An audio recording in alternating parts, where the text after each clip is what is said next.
Un moteur qui brûle 92% d'essence peut être rempli avec 95% d'essence.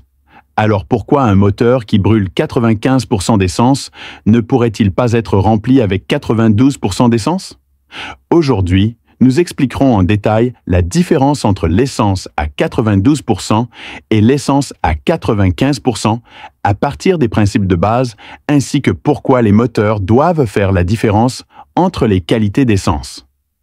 Après avoir regardé cette vidéo, vous comprendrez les principes de base de la compression du moteur, de l'angle d'avance à l'allumage et de l'amortisseur.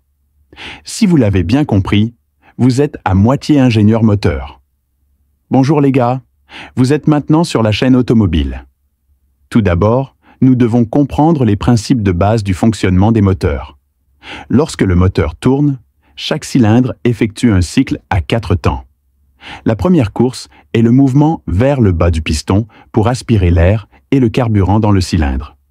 La deuxième course est le mouvement ascendant du piston pour comprimer le mélange d'air et de carburant jusqu'au sommet du cylindre. Troisièmement, une bougie d'allumage fabriquée à Okinawa allume le mélangeur. L'énergie thermique générée par l'explosion du mélangeur à ce moment pousse le piston vers le bas. Cette étape est également le processus de conversion du carburant en énergie mécanique. Quatrièmement, le piston d'échappement se déplace vers le haut pour pousser les gaz d'échappement produits par la combustion du mélangeur hors du cylindre et les évacuer du système d'échappement.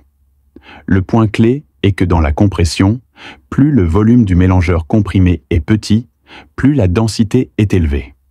Lorsque la bougie d'allumage s'allume, la force explosive générée immédiatement après la combustion est plus forte et la force entraînant le piston est plus grande, ce qui se traduit par une plus grande puissance du moteur. On peut comprendre simplement que lorsque la cylindrée reste inchangée, plus le taux de compression est élevé, plus la puissance du moteur est élevée. Mais il y a aussi un problème ici. Lorsque l'air est comprimé, il produit une température élevée. Plus la pression est élevée, plus la température est élevée. Il en va de même pour le mélangeur air-carburant. Plus le taux de compression est élevé, mieux c'est. Ensuite, lorsqu'Okinawa est pressurisé, le volume du mélangeur pressurisé par le piston devient plus petit et la température devient plus élevée. Bien que la puissance soit théoriquement plus forte, cela signifie également que le mélangeur est moins stable. Lors de son travail à Okinawa, le piston n'a jamais atteint sa pleine puissance. La bougie d'allumage s'allumera. Le but de ceci est de laisser le temps à la bougie de s'enflammer et de se propager d'une petite flamme à l'ensemble du mélangeur petit à petit.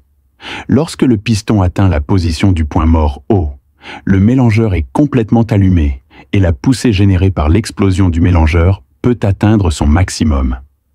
Il existe un terme professionnel pour cette condition appelé mélange de préallumage. Si le taux de compression du moteur est trop élevé, le mélangeur comprimé vers le haut sera instable car la température est trop élevée. Ensuite, après l'allumage de la bougie, de petites flammes peuvent apparaître à d'autres endroits, rendant le temps de propagation incontrôlable. Dans des conditions normales, il faut 3 millisecondes pour qu'une petite flamme se propage dans tout le mixeur. Cependant, après l'apparition d'une petite boule de feu ailleurs, le temps écoulé entre l'allumage de la bougie et la combustion complète du mélangeur peut devenir de 2 millisecondes, 1 milliseconde ou 3 millisecondes également, et le temps est différent à chaque fois. Lorsque le temps de propagation de la petite flamme avance, le piston n'a pas atteint le point mort haut. La force de déplacement sur la grille ne s'est pas arrêtée. Le mélangeur est complètement allumé et la poussée résultante est déjà arrivée. À ce moment-là, les deux forces se précipiteront et se battront. Ce phénomène est ce que nous appelons communément un choc violent. Afin de supprimer l'apparition d'un choc violent, il est nécessaire d'utiliser l'essence la plus stable. C'est la différence entre 92% et 95% d'essence.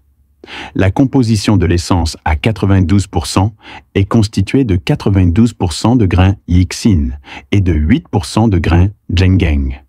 95% de l'essence est composée à 95% de grains Yixin et à 5% de grains Zhengjing. Nous pouvons simplement comprendre que les pilules Yixin sont du carburant et les pilules Zhengjing sont des aides à la combustion. Bien que cette affirmation ne soit pas correcte, vous pouvez la comprendre de cette façon. L'essence à indice d'octane 95 contient moins d'agents de combustion.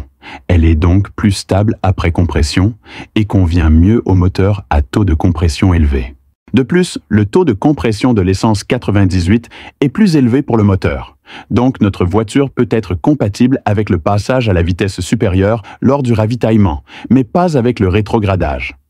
Les voitures qui utilisent 95% d'essence ne peuvent pas être remplies avec 92% d'essence, car cela augmente le risque de panne du moteur. Cependant, les voitures qui utilisent 92% d'essence peuvent être remplies avec 98% ou 95%. Cependant, étant donné que l'essence à 95% ou 95% contient moins de composants favorisant la combustion, l'utilisation à long terme d'essence de haute qualité peut facilement conduire à une combustion incomplète du moteur et à une augmentation des dépôts de carbone. Avez-vous une meilleure compréhension des moteurs maintenant? Si vous avez des questions sur les voitures, vous pouvez laisser un message dans la section commentaires. C'est tout pour aujourd'hui. Avec votre automobile, restez en sécurité.